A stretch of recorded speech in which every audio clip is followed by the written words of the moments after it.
রাজাকার শব্দটি কি এতই হালকা? তাহলে ৩০ লক্ষ মানুষের আত্মত্যাগ, লাখো মা বোনের সম্ভ্রমের ওজন কত? দাবি আদায়ের নামে রাজাকারদের ধারণ করে আমি কে তুমি কে, রাজাকার রাজাকার স্লোগানে হতবাক শিক্ষাবিদ ও গবেষকরা। রাজাকারের ধিক্কারে জানানোর তুই রাজাকার স্লোগান পাল্টে দেওয়ার এমন ঔদ্ধত্যপূর্ণ আচরণে শঙ্কিত ও বিস্মিত তারা। আদিত্য মামুনের রিপোর্ট। রাজাকার শব্দটি প্রায় ভুলতেই বসেছিল বাঙালি, বিশেষ করে ৭৫ পরবর্তী প্রজন্ম। বাঙালির এগিয়ে যাওয়ার প্রত্যয় জাতির পিতা বঙ্গবন্ধু শেখ মুজিবুর রহমানকে সপরিবারে হত্যার পর রাজাকার শব্দটিকে পরিকল্পিতভাবে ভুলিয়ে দেওয়ার প্রক্রিয়া শুরু হয়। স্বাধীনতা বিরোধীদের রাজনৈতিক পুনর্বাসনের দায়িত্ব নেয়া তৎকালীন শাসক গোষ্ঠী রেডিও টেলিভিশনে রাজাকার শব্দটির ব্যবহার কমাতে থাকে।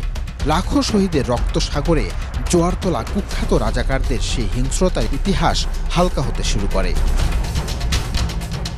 এমন উদ্বেগজনক বাস্তবতায় ৮০ দশকের শেষ দিকে রাজাকার শব্দটিকে সামনে আনেন প্রখ্যাত নাট্যকার হুমায়ূন আহমেদ। বহুব্রীহি নামের টেলিভিশন নাটকে টিয়া পাখির কণ্ঠে তুই রাজাকার ধিক্কার ব্যাপক সাড়া ফেলে।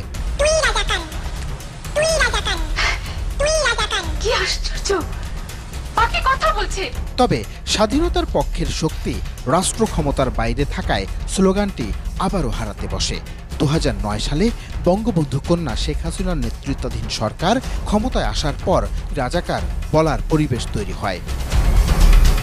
মুক্তিযুদ্ধে মানবতা বিরোধী অপরাধী কাদের মোল্লার ফাঁসির দাবিতে ২০১৩ সালের ফেব্রুয়ারিতে শাহবাগের গণজাগরণ মঞ্চ থেকে গর্জন ওঠে কতে কাদের মোল্লা তুই রাজাকার। চক্রান্ত থেমে নেই। স্বাধীনতা বিরোধী অপশক্তি নতুন প্রজন্মের আবেগ নিয়ে ঘৃণ্য খেলায় মেতে উঠেছে। রাজাকার শব্দটি ভিন্নভাবে ঢুকিয়ে দেয়া হচ্ছে নতুন প্রজন্মের মস্তিষ্কে, মজ্জায়, অস্থিমজ্জায়। নিজেদের রাজাকার বলতেও দ্বিধা করছে না বিপথগামীরা।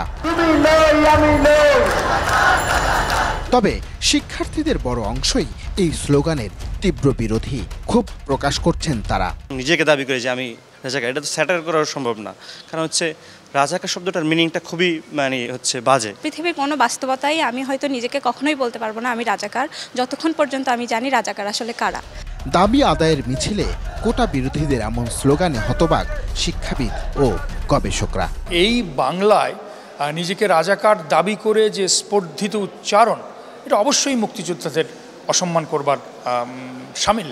এই শব্দটিকে একটি ইতিবাচক সামাজিক মনস্তত্ত্বে ফিরিয়ে আনবার হীন রাজনৈতিক ষড়যন্ত্রের অংশ হিসেবে এটা করা হচ্ছে। মহান মুক্তিযুদ্ধ, শহীদ পরিবার ও বীর মুক্তিযোদ্ধাদের হেয় করার চক্রান্তে শিক্ষার্থীদের পা না দেওয়ার আহ্বান তাদের। এই স্লোগান যাদের মুখ দিয়ে উচ্চারিত হয়েছে, আমি তাদের ধিক্কার জানাচ্ছি। আদিত্য মামুন, ২১ টেলিভিশন, ঢাকা।